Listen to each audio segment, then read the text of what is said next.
Kosova sot shënon 18 vjet pavarësi dhe liri, një nga datat më të rëndësishme në historinë e saj. Kudo ku ka shqiptar sot shënojnë këtë ditë me vlerësime nga më të ndryshmet. Në këtë përvjetor të 18, mesazhi disa qytetarëve nga Xhakova është i qartë: të ruhet liria fituar me shumë mund, të forcohet uniteti dhe të punohet për një të ardhme me shumë drejtësi dhe integrim për vendin.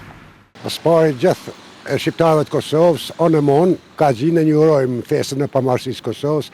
Kjo është një arritje më e madhe për popullin shqiptar që e ka prit më shekuj. Edhe tjetër në uroj që t'jenë më të bashkuar.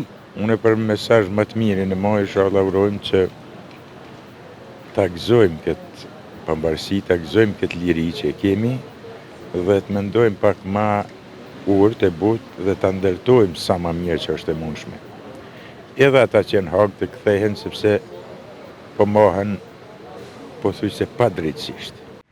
17 shkurti mbetet një datë e veçantë për gjithë shqiptarët, pasi përfaqëson rrugtimin e gjatë drejt lirisë, shtet të ndërtimit si dhe përkushtimit për ta forcuar shtetin çdo ditë e më shumë.